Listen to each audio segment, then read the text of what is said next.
네, 안녕하세요. 코로나19, 정확한 명칭은 코바이드 19이죠. 이 코로나 바이러스로 인해서 우리가 정말 힘들고 어려운 시기를 겪고 있습니다. 이런 코로나 바이러스의 예방과 안전을 위해서 지금 할 수 있는 일은 뭔지 우리 열리주일의 선교회 여러분 한번 함께 알아보고 예방과 안전을 위해서 애를 써봅시다. 자, 우선 코로나 바이러스의 주요 증상이 뭔지를 먼저 알아야 될 것 같습니다. 증상에는 가장 큰 것이 세 가지가 있습니다. 발열, 기침, 호흡곤란, 이 세 가지입니다. 가끔 콧물 증상을 얘기하는데 그것은 코로나 증상은 아닙니다. 현재 이 정보는 이 바이러스가 경증입니다. 그러나 독감과 같은 증상 또는 더 심각한 질병을 유발할 수 있음을 시사하고 있다는 거죠. 대부분의 환자는 경미한 질환을 앓고 있지만 약 20%는 폐렴이나 호흡부전, 또 경우에 따라서 사망을 또 이르게 하는 아주 심각한 질환으로 진행된다는 것을 WHO에서도 얘기를 하고 있습니다. 자, 그러면 바이러스는 도대체 어떻게 전염되고 있는 건가? 이거를 알으셔야 우리가 또 예방과 안전을 만전을 기할 수가 있을 것 같습니다. 자, 어떻게 감염되냐면 맨투맨입니다. 인간 대 인간이죠. 다른 코로나 바이러스와 마찬가지로 전파는 호흡기 경로를 통해서 이루어집니다. 즉, 바이러스가 코나 폐 같은 기도에 집중되어 있고 또 코나 입에서 물방울, 비말이라고 하죠. 이 비말을 통해서 다른 사람에게 전염될 수가 있는 것입니다. 또한 바이러스가 사람들에게 감염되면 증상이 나타나기까지는 5 내지 6일이 소요가 됩니다. WHO 전문가들은 이 새로운 바이러스의 잠복기가 하루에서 14일 정도까지로 가는 것으로 추정을 하고 있습니다. 이 코로나 바이러스의 가장 가능성이 높은 기간은 약 5일이라는 점 이해하시고요. 그러면 과연 집에서 안전을 유지하는 방법은 도대체 뭘까요? 먼저 손을 비누와 물로 정기적으로 씻으세요.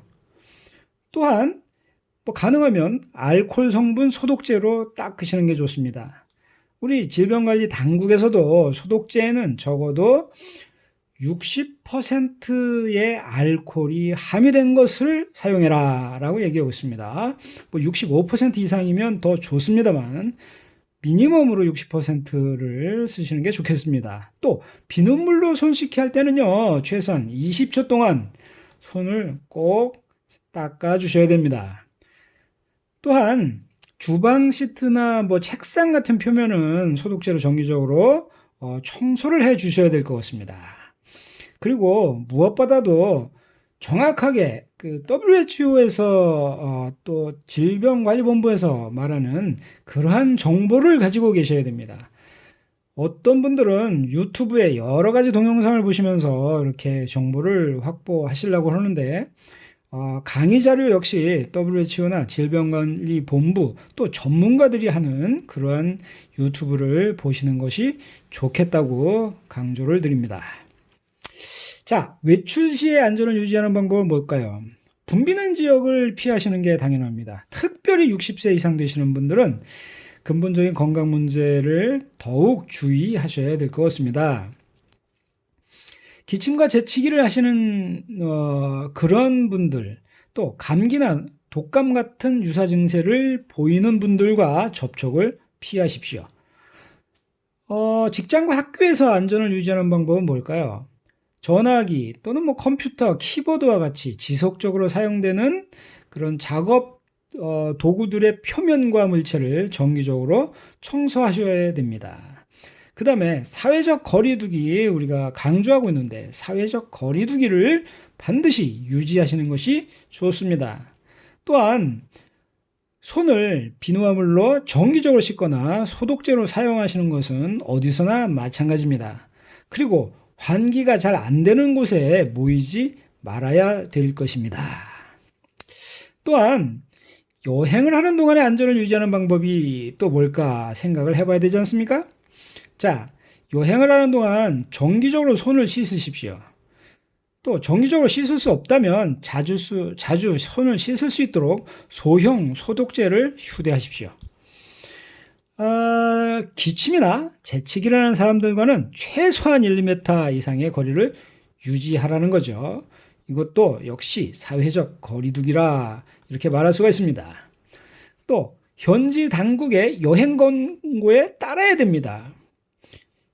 뭐 나라마다 그 코로나 바이러스에 관련해서 지침이 다소 상이한 부분이 있기 때문에 그 나라 지침에 따라야지 이 권고를 무시한 채 다니다가는 여러분 정말 큰 코 닥치게 되는 겁니다. 또한 주변에서 독감과 유사한 증상이 나타난다든가 내가 그런 증상이 나타난다면 어떻게 될까요? 기침이나 재채기를 하게 되면 우선 팔꿈치로 가리십시오.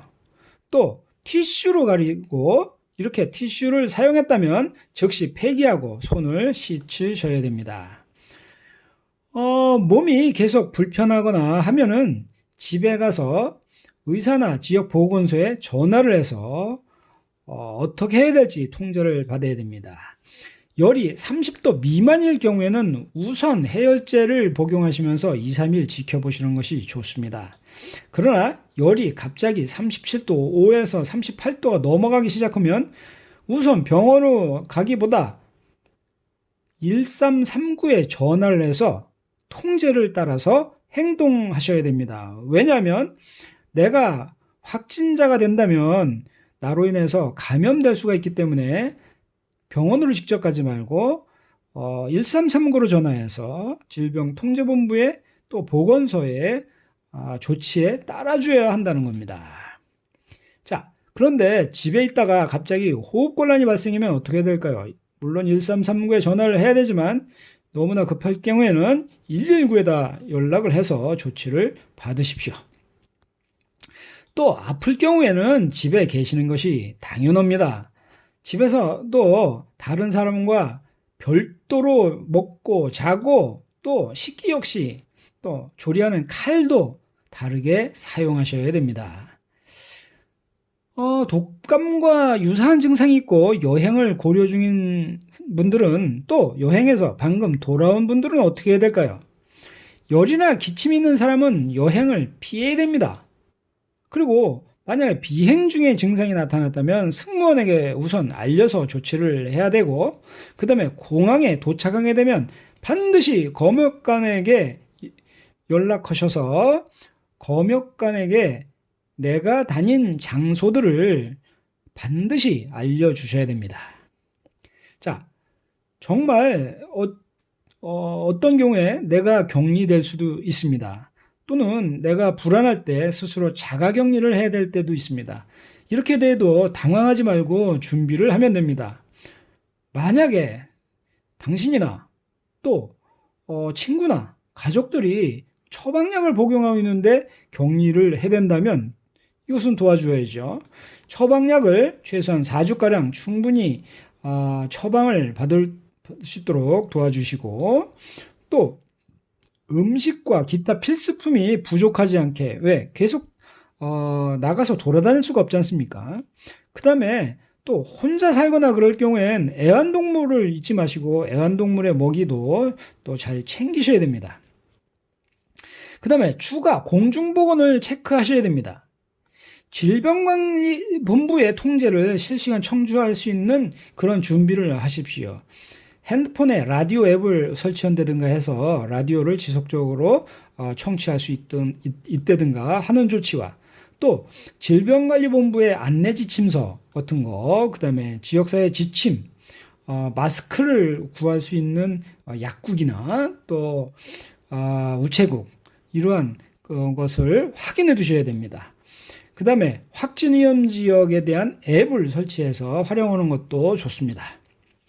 자, 여러분이 조금만 신경 쓰시고 지식을 갖고 계신다면 여러분은 정말 건강하게 보낼 수 있다고 생각이 듭니다. 여러분 건강하시길 바랍니다. 감사합니다.